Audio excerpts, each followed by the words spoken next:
이번 시간에는 앞 시간에 이어서 135페이지에 133번 문제가 되겠습니다. 중개보수 등에 관한 설명으로 틀린 것은 1. 개업공인중개사가 다른 법률에 저촉되지 않는 범위 내에서 겸업을 행하는 경우, 겸업이죠. 그 겸업 업무에 대한 보수는 이 공인중개사법상의 보수에 관한 규정을 적용하지 않겠죠. 왜냐하면 중개 업무가 아니니까. 그래서 중개보수에 관한 규정은 중개 업무 수행에 관한 대가 규정이죠. 그럼 이 겸업 업무 수행에 대한 보수는 어떻게 처리되느냐? 관련 법령에서 정하는 바가 있으면 그 법령을 따르면 될 것이고, 관련 법령에서 정하는 바가 없으면 사적 자치의 원리에 따라서 당사자 간의 합의에 의해서 보수를 받으면 된다. 이렇게 처리하시면 됩니다. 2번에 권리금 부분의 알선에 대한 보수는 이 법상의 보수에 관한 규정을 적용하지 않는 거죠. 1번 취지를 깨달은 사람이라면 당연히 2번도 판단할 수 있어야 되는 거죠. 권리금 부분의 알선은 이 공인중개사법상의 중개행위라고 볼 수가 없다라는 것이 판례죠. 권리금은 중개대상 물건이 아니기 때문에 따라서 보수에 관한 규정을 적용하지 않는 겁니다. 3번에 거래계약이 체결되었다가 개업공인중개사의 고의 또는 과실로, 누구의 고의 과실로? 개업공인중개사의 고의 과실로 의뢰인 간의 거래행위가 해제된 경우에는 중개보수를 받을 수 없겠죠. 오히려 그 해제로 인해서 손해가 발생했다면 손해배상 책임 사유가 되겠습니다. 이미 중개보수를 받았다면 부당이득으로서 반환해야 될 부분이 되겠죠. 4번에 개업공인중개사의 중개보수청구권은 중개의뢰계약, 중개계약 체결과 동시에 발생을 합니다. 권리는 발생을 하지만은 우리가 정지조건부 권리로서 발생을 하기 때문에 중개완성이라는 정지조건이 성취되어야 행사할 수 있게 되는 거죠. 그래서 중개완성을 정지조건으로 해서 중개계약 체결 시에 발생 내지 성립하고, 정지조건인 중개가 완성되면 행사할 수 있는 권리가 되겠습니다. 4번 상당히 깨달아야 되는 문장입니다. 이론적 표현이죠. 그래서 우리가 중개계약 자체가 정지조건부 쌍무계약이다 하는 것으로부터 나오는 해석이 되겠습니다. 5번에 개업공인중개사의 중개보수청구권은 중개완성 이전에 중개계약이 해지되면은 당연히 상실된다. 그렇죠. 그래서 중개완성이 되기 전에는 중개보수를 받을 수 없는 것인데, 중개계약이 해지되면은 당연히 중개계약 체결 시에 발생 내지 성립된 그 보수청구권도 상실하게 되는 겁니다. 그 다음 134번을 보겠습니다. 중개보수 등에 관한 설명 틀린 것은 1. 주택인 중개대상물의 경우 중개보수는 중개 내용에 따라 매매, 교환과 임대차 등으로 구분하여 각각 다른 기준을 적용하게 되는 거죠. 2번에 중개완성 전에 중개계약이 해지된 경우 개업공인중개사는 중개완성이 가능하였음을 전제로 기대보수 상당의 손해배상 청구를 할 수 없다라는 것이 우리 대법원 판례죠. 왜냐하면은 이 중개계약은 계약의 당사자가 언제든지 해지할 수 있는 것이고, 이 개업공인중개사가 의뢰인으로부터 중개를 받을 때 의뢰인이 일방적으로 중개계약을 언제든지 해지할 수 있다 하는 걸 아는 상태에서 중개를 해줘서 받기 때문에 중개 완성이 가능하였음을 전제로 기대보수 상당의 손해배상 청구할 수 없다라는 것이 판례 입장입니다. 3번에 거래계약이 채무불이행 등 거래당사자 간의 사정으로 해제된 경우에도 개업공인중개사는 중개보수를 받을 수 있죠. 개업공인중개사의 고의과실로 거래계약이 해제된 경우가 아니죠. 4번에 종중이 개업공인중개사에게 중개보수를 지급하기로 하는 약정을 체결하는 것은 총유물의 관리처분 행위에 해당되지 않는다라는 것이 판례 입장입니다. 단순한 채무 부담 행위에 불과한 것이지 총유물의 관리처분 행위라고 볼 수 없기 때문에 사원총회 결의가 있어야 되는 것은 아니다라는 겁니다. 그래서 4번이 틀려버린 거고, 5번에 개업공인중개사가 알선한 상대가 아닌 제3의 인물과 거래를 한 경우 개업공인중개사에게 중개보수청구권이 인정되지 않는다 해놨는데, 이 5번은 개업공인중개사의 중개행위와 거래계약 체결이라는 결과 사이에 인과관계가 인정되지 않는다라는 거죠. 따라서 중개보수청구권을 행사할 수 없다라는 판례 입장입니다. 135번으로 갑니다. 중개보수 등에 관한 설명 틀린 것은 1. 교받은 중개보수가 법에서 허용하는 범위 내의 것으로 믿고 법정 중개보수를 초과하여 수수한 사정만으로는 법률의 착오에 해당하지 않는다 해놨습니다. 그 법률의 착오에 해당하지 않는다 했기 때문에 이건 처벌 대상이 된다라는 취지의 판례입니다. 그래서 판결문의 요지에 법률의 착오라는 어려운 형법상의 용어를 구사하고 있기 때문에 그대로 인용을 했는데, 일단은 법률의 착오의 개념을 물어보지는 않습니다. 있습니다. 이 법률의 착오라는 것이 자기 행위가 법에 어긋나 위반되는 행위가 아닌 것으로 알겠어요. 착각을 하고 행위를 했는데 그 행위가 결과적으로는 법률에 위배되는 행위였을 때 그 착오를 일으킨 부분에 정당한 사유가 있는 경우에는 처벌하지 않는다라는 것이 형법상의 법률의 착오입니다. 그래서 법률의 착오에 해당하지 않는다면은 결국 처벌 대상이 된다는 거고, 법률의 착오에 해당된다 하면 처벌 대상이 아니다라는 논리가 되거든요. 근데 우리 대법원 판례에 따르면 적어도 전문성을 가진 개업공인중개사가 자기의 중개 보수에 관한 법령의 규정을 잘못 이해했다라는 것은 정당한 사유로 볼 수 없기 때문에 법률의 착오에 해당되지 않는 것이고, 따라서 처벌 대상이 된다라는 판례입니다.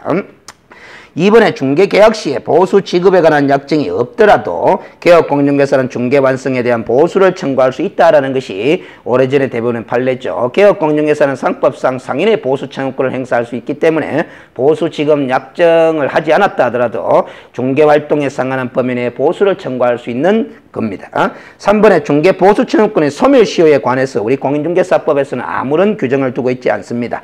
그래서 결국 민법의 채권의 소멸시효에 관한 규정을 준용할 수밖에 없겠죠. 그래서 단기 채권 소멸시효를 적용할 것인지 아니면 일반적인 채권의 소멸시효를 적용할 것인지는 그 중개 보수 청구권의 성격을 규명해야 될 부분이죠. 4번에 개업공인중개사는 주택 외의 중개대상물에 대하여 실제 자기가 받고자 하는 중개 보수의 상한 요율을 명시해야 된다. 이 4번 지문은 주택 외라는 게 중요합니다. 우리 공인중개사법 시행규칙에 보면은 주택인 중개대상물이 아니라 주택 외의 중개대상물에 대한 중개보수만큼은 사무소 내에 게시하고 있는 중개보수요율표에다가 실제 자기가 받고자 하는 보수의 상한 요율을 명시하도록 되어 있습니다. 주택 외일 때만 그렇습니다. 5번에 중개사무소 개설 등록을 하지 아니한 채 중개업을 영위한 경우 무등록 중개업이죠. 처벌의 대상이 되죠. 3년 이하의 징역 또는 3천만 원의 벌금형으로.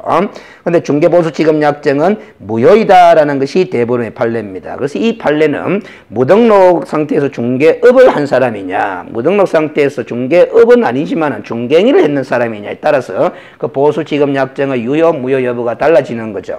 그 점 주의하셔야 됩니다. 136번으로 갑니다. 중개보수의 산정 방법 등에 관한 설명으로 틀린 것은 1. 중개보수 산정에 있어서는 거래가액의 소정의 요율 곱하여 산출한 금액을 당사자 쌍방업트 각각 받게 되는 것이죠. 그래서 다만 이 주택인 중개대상물의 경우는 우리 각 시도 조례에 따르면은 한도액이라는 걸 따로 정해두는 경우가 있기 때문에 한도액과 비교하는 것은 맞습니다. 그러나 지금 1번 지문은 주택이냐 주택 외냐 전제로 해서 질문을 묻지 않았기 때문에 O로 처리하셔야 되겠습니다. 2번에 주택인 중개대상물의 경우 위 1의 산출액을 받되 한도액을 초과할 수 없는 거죠. 방금 설명했습니다. 3번에 보증금 외에 차임이 있는 임대차의 경우는 월 단위의 차임액에 100을 곱한 금액을 보증금에 합산한 금액을 거래 금액으로 합니다. 물론 5천만 원 이상인 경우에 하남이라고 제가 관로를 제시해 놓은 거는 만약에 이 합산한 금액이 5천만 원 미만인 경우는 월 단위의 차임액에 70을 곱하도록 되어 있거든요. 그래서 이걸 O 답항으로 처리하기 위해서는 5천만 원 이상인 경우에 하남이라고 표시를 해야만이 이 신청의 소지를 없앨 수 있는 거죠. 4번에 아파트 분양권 전매의 경우는 총 분양 대금과 프리미엄을 합산한 금액을 거래가액으로 하는 것이 아니라 그래서요. 기지급된 금액에다가 프리미엄을 합산하게 되는 거죠. 그래서 틀렸습니다. 5번에 소위 주거용 오피스텔의 매매인 경우에는 거래금액, 매매라고 했죠. 임대차가 아닙니다. 그러면 매매 교환의 경우는 거래가액의 0.5% 범위 내에서 협의해서 받도록 돼 있죠. 그래서 0.5%까지 중개보수를 받을 수 있다. O 답항이 되겠습니다. 협의를 하게 되면 0.5%까지 가능하다는 거죠. 137페이지 이제 계산 문제로 갑니다. 자, Y씨의 중개사무소를 둔 개업공인중개사 A의 중개로 매도인 각과 매수인 을 간에 X주택을 2억 원에 매매하는 계약을 체결하고 동시에 을 매수인이죠.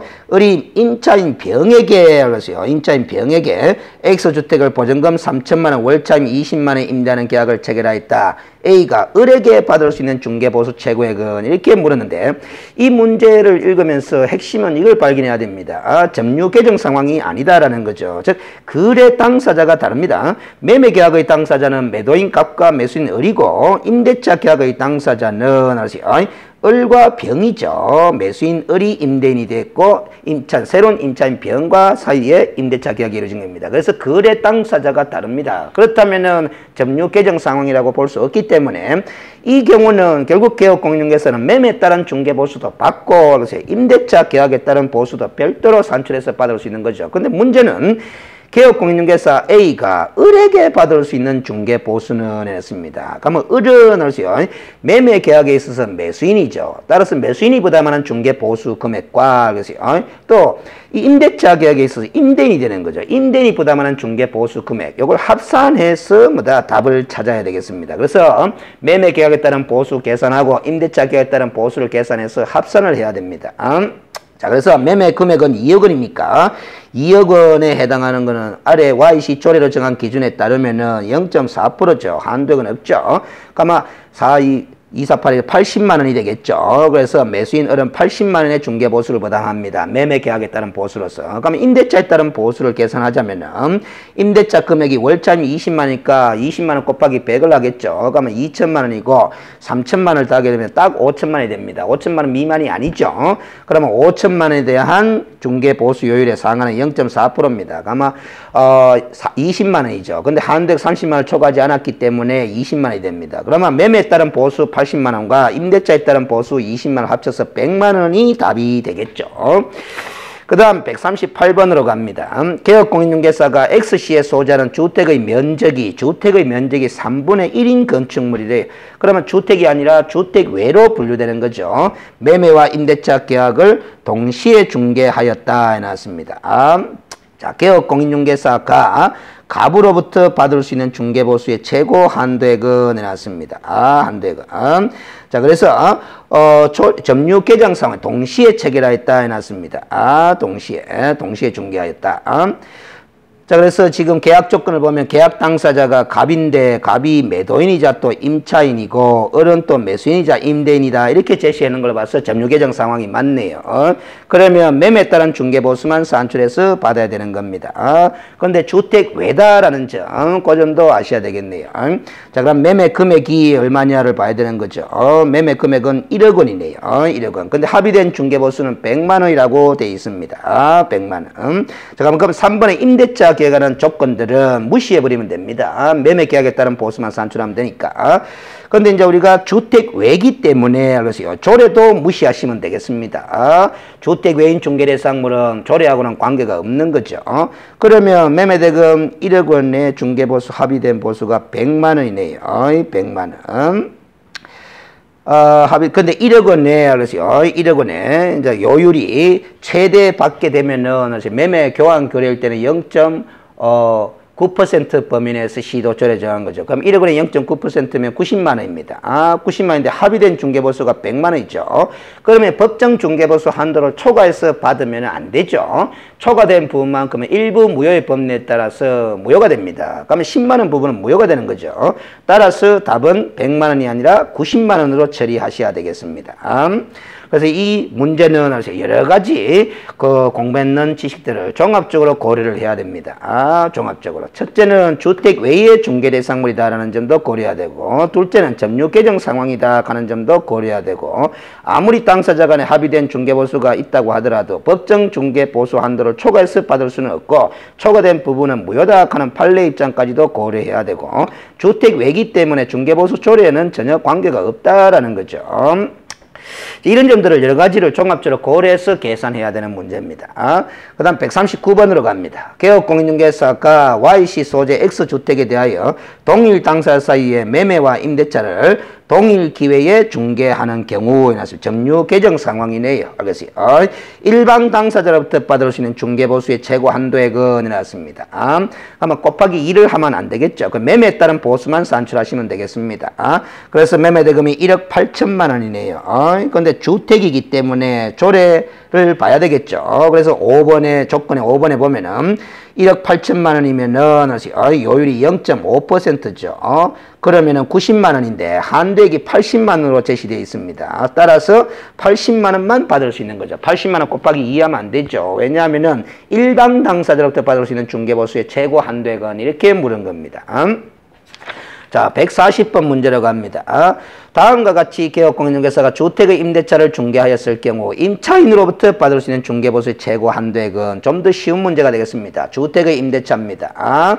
자, 그러면 보증금이 1,500이 월차임이 30만 원이면 30만 원 곱하기 100을 하면 3,000이죠. 보증금 1,500을 더하면 4,500인데 5천만 원 미만이기 때문에 월차임에다 70을 곱해야 되겠습니다. 그럼 3,721, 2,100만 원이죠.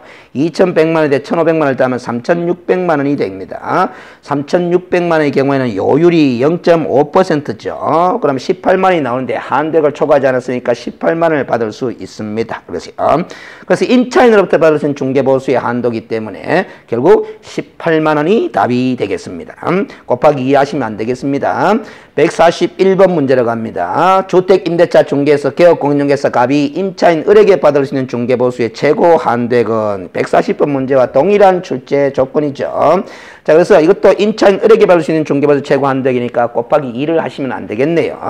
자, 임대차 계약이니까 월세 30만 원에 100을 곱하면 3천이고 보증금 3천을 더하면은 6천만 원이 되겠습니다. 그 6천만 원에 대한 보수 요율은 조례에 따르면은 0.4%죠. 그럼 24만 원이 되는데 한도액은 30만 원 제시되어 있는데 한도액을 초과하지 않았으니까 24만 원이 답이 되겠습니다. 자, 이렇게 자꾸 계산 문제를 동일한 출제 기준에 따른 계산 문제를 자주 풀어보는 훈련을 하셔야 실전에서도 주어진 짧은 시간 내에 답을 다 완벽하게 맞출 수 있는 겁니다. 143페이지에 142번으로 갑니다. 갑과 을은 개업공인중개사의 중개로 단독주택을 보증금 2천만에 월참 20만원의 임대차 계약을 체결하였다. 중개보수 산정 시에 적용되는 거래금액은 보수를 산출하는 문제가 아니고 보수 산출에 기준되는 거래가액을 산출하라는 문제입니다. 월참 20에다 곱하기 100을 하면 2천이죠. 보증금 2천을 더하면 4천인데 5천만 원 미만이 되니까 다시 70을 곱해야 되겠습니다. 그러면 2,7이 14, 1,400에다가 2,000을 더하면 3,400만 원이죠. 그래서 답은 바로 3번이 2,000이 되겠습니다. 143번 문제로 갑니다. 갑은 개업공인중개사 병에게 중개를 의뢰하여 을 소유의 전용면적 70제곱미터 오피스텔을 보증금 2천만 원에 월차임 25만 원 임대차 계약을 체결하였다. 그래서 이 경우 병이 갑으로부터 받을 수 있는 중개보수의 최고 한도액은 이라는데 바로 소위 주거용 오피스텔의 임대차 거래에 대한 보수를 산출하라라는 겁니다. 그래서 임대차는 0.4% 범위 내에서 결정하게 돼 있는 거죠.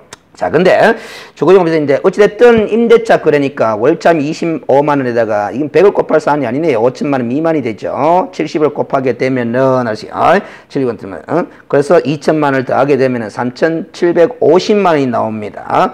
3,750만 원에다가 0.4%를 곱하면은 15만 원이 되죠. 그래서 문제가 병이 갑으로부터 그러니까 쌍모터 받을 수 있는 보수가 아니죠. 그래서 15만 원이 답이 되겠습니다. 그 다음 144번도 계산 문제네요. 개업공인중개사 갑이 을의 일반 주택을 6천만 원에 매매를 중개한 경우와 갑이 위 주택을 보증금 1천만 원, 월차임 30만 원, 계약기간 2년으로 임대차를 중개한 경우를 비교했을 때 갑이 을에게 받을 수 있는 중개보수 최고 한도액의 차이는 이랬습니다. 억지로 문제를 변형시키기 위해서 만든 문제로 보이네요. 결국 중개보수 계산을 2번 해가지고 두 보수 금액의 차이를 답으로 처리하시라 그랬습니다. 일단 매매에 따른 보수부터 먼저 계산을 해보면은 6천만 원 곱하기 0.5%가 되는 거죠. 그럼 6.5%면 30만 원이 됩니다. 그리고 임대차 중개에 대한 보수는 월차임 30만에다가 70을 곱해야 되겠네요. 거기다가 보증금을 합산하게 되면은 3,600만 원이 됩니다. 그 3,600만에 대한 요율이 0.5%죠. 그러면 18만 원이 됩니다. 그러면 30만 원과 18만 원의 차액을 답으로 처리하시면 되겠죠. 그래서 12만 원이 답이 된다라는 겁니다. 27의 기출 문제이지만은 어쨌든 기존에 기출된 계산 문제를 변형시키고자 노력한 문제로 보입니다. 결국엔 중개보수 계산을 2번이나 해야 된다는 거죠. 그건 나머지는 빼기의 문제밖에 없는 거죠.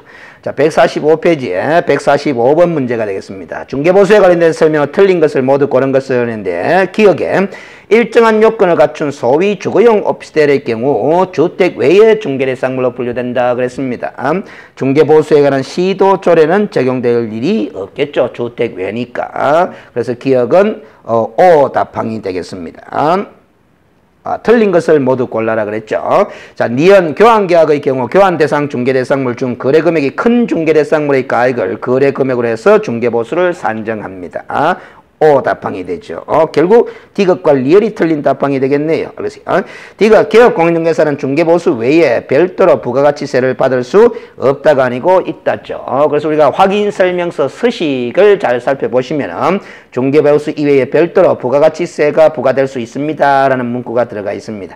리얼의 개업공인중개사의 중개보수 청구권은 중개 완성 전에는 타인에게 양도할 수 없다 하는데 우리 정지조건부 권리에 관한 중개보수 청구권이라는 이 채권도 타인에게 중개가 완성되기 전이라도 정지조건이 성취되기 전이라도 타인에게 얼마든지 양도할 수 있고 압류할 수 있고 전부명령의 대상이 될 수도 있는 거다라는 것이 대법원 판례의 입장이죠. 그 다음에 146페이지에 개업공인중개사의 검증에 관한 우리 공인중개사법 33조와 관련된 문제입니다. 이 검증에 관련 문제도 매회 한 문제 출제가 되는데 조금 쉽게 낼 때는 법규정 표현을 위주로 지문을 구사하게 되고 조금 어렵게 낼 때는 지문이 길어지더라도 판례 입장을 주로 많이 소개를 합니다. 여기 검증에 관련된 판례 사례들이 많이 나와 있죠. 146번으로 갑니다. 검증에 해당하지 않는 것은 했는데 1. 소유권 보존 등기를 한 수목의 집단이 바로 임목이죠. 임목은 중개대상물이죠. 그럼 중개대상물의 매매를 업으라는 행위는 1년짜리 검증입니다. 2번에 중개의뢰인이 부동산을 단기 전매하여 세금을 포탈하는 것을 알고도 개업공인중개사가 이에 동조하여 그 전매를 중개한 행위에 났습니다. 미등기 전매를 중개한 행위는 전매 차익이 발생됐느냐 안 됐느냐 여부를 따지지 않고 부동산 투기를 조장한 행위로서 3년짜리 검증이죠. 3번에 공인중개사가 매도의뢰인과 서로 짜고 매도의뢰 가격을 숨긴 채 이에 비하여 무척 높은 가격으로 매수의뢰인에게 부동산을 매도하고 그 차익을 취득한 행위는 이 매도의뢰 가격이라는 거래상 중요성에 관하여 거짓된 그 밖의 방법으로 의뢰인의 판단을 그르치게 하는 1년짜리 검증에 해당하는 겁니다. 4번에 개업공인중개사가 소유자로부터 거래에 관한 대리권을 수여받은 대리인, 이 대리인도 중개의뢰인의 범위에 속한다는 것이 대법원 판례죠. 그래서 그 의뢰인과 직접 거래한 행위, 의뢰인과 직접 거래는 3년짜리 검증입니다. 5번에 개업공인중개사가 자신의 자가 거주할 주택을 다른 개업공인중개사의 중개로 임차하는 행위에 났습니다. 그래서 의뢰인과 직접 임차를 했다는 것은 아니겠죠. 다른 개업공인중개사의 알선을 통해서 임차를 했으니까 직접 거래는 맞지만 의뢰인과의 직접 거래는 해당하지 않는다라는 겁니다. 그래서 5번은 검증이가 아니다라는 거죠. 147번에 검증에 해당되는 것을 찾아라라는 겁니다. 1. 법인인 개업공인중개사가 상가 분양 대행과 관련하여 법령상의 중개보수 한도액을 초과하여 금원을 받는 행위는 검증이가 아니죠. 상가 분양 대행 행위는 중개 업무가 아니기 때문에 법정 중개보수에 관한 규정을 제공하지 않는 그 때문에 검증행위가 성립되지 않는다라는 것이 판례 입장입니다. 2번에 일방의 중개의뢰인을 대리하여 타인에게 중개대상물을 임대한 행위, 쌍방대리가 아니라 일방대리에 불과한 경우는 검증행위로 규정하고 있지 않죠. 3번에 개업공인중개사가 매도인으로부터 매도중개를 받은 다른 개업공인중개사의 중개로 부동산을 매수하는 행위는 직접 거래는 맞는데 의뢰인과의 직접 거래는 또 아니죠. 따라서 검증행위가 아닙니다. 4번에 개업공인중개사가 의뢰인으로부터 매도의뢰받은 주택을 직접 자기 명의로 매수한 행위, 이게 바로 의뢰인과 직접 거래 행위가 되는 거죠. 3년짜리 검증입니다.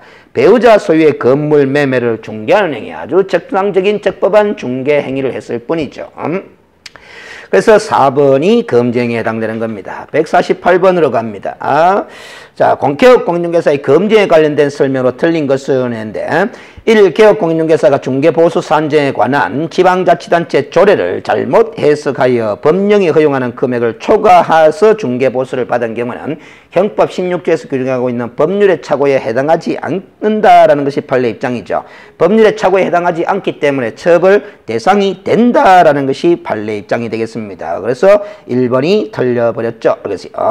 자, 그래서 우리가 해설 부분에 보면은 형법 제16조 법률의 착오에 관한 법규정을 소개를 해뒀습니다. 이 문장을 그냥 읽어두기만 하시면 됩니다. 읽고 그 의미를 알면 되지 외울 필요는 없습니다. 자기 행위가 법령에 의하여 죄가 되지 아니하는 것으로 오인한 행위는 얼마든지 그렇게 오인할 수는 있는 거죠. 근데 그 오인에 정당한 이유가 있는 때에 한하여 벌하지 아니한다라는 겁니다. 이게 형법 16조 법률의 착오입니다. 그럼 법률의 착오가 인정이 되려면은 정당한 이유가 있어야 됩니다. 그 오인한 부분에. 근데 이 사건의 경우에는 정당한 이유가 있다고 볼 수 없다라는 거죠. 개업공인중개사가 자신의 자신의 중개보수 사안 중에 관한 지방자치단체 조례를 잘못 해석했다라는 것은 정당한 사유로 볼 수 없다라는 취지죠. 그래서 법률의 착오에 해당하지 아니하므로 처벌 대상이 된다라는 겁니다.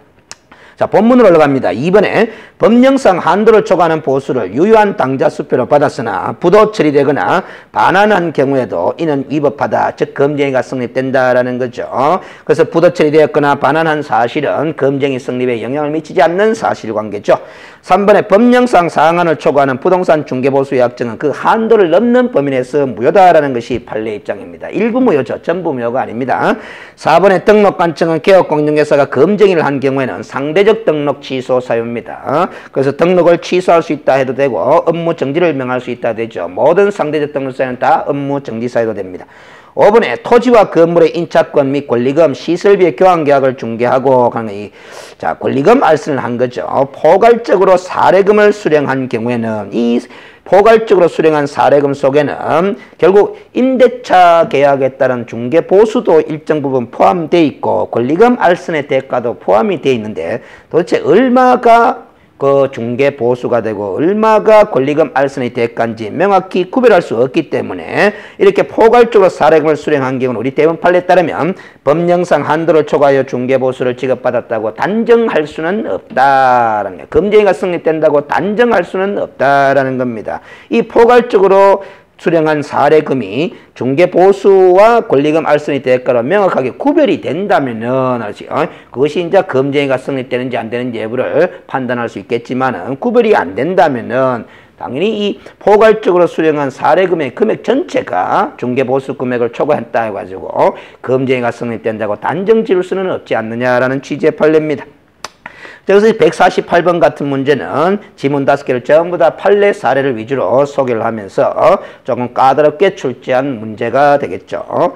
149번으로 갑니다. 개업공인중개사 등의 금지에 관한 설명으로 틀린 것은 1. 개업공인중개사 등이 다른 사람의 토지를 매수한 행위는 금쟁이가 아니다. 관로안의 중개인 제외라고 되어 있죠. 그래서 O 답항이 되겠습니다. 그 다른 사람의 중개 의뢰인이 다른 사람이 되면 의뢰인과의 직접 거래가 되는 거죠.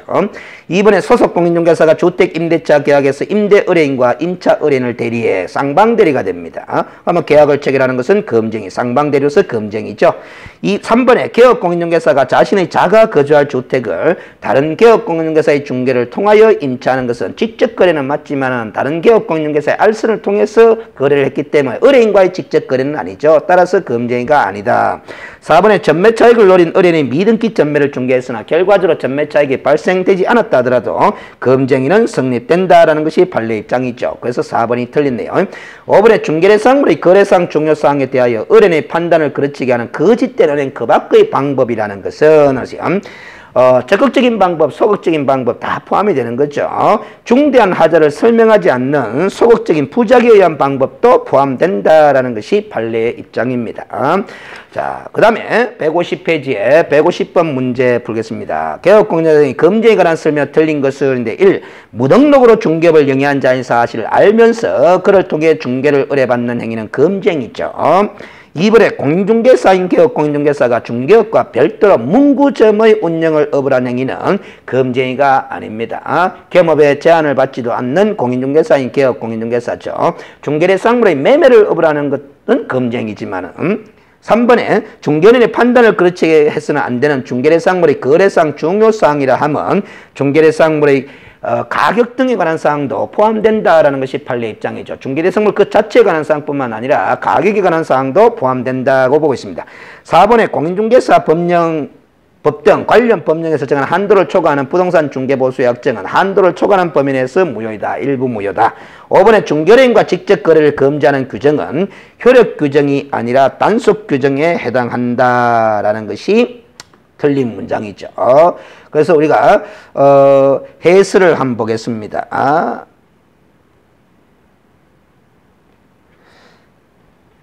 요건 해설하고 답이 좀 잘못됐겠네요. 틀린 것을 찾아라 했네요.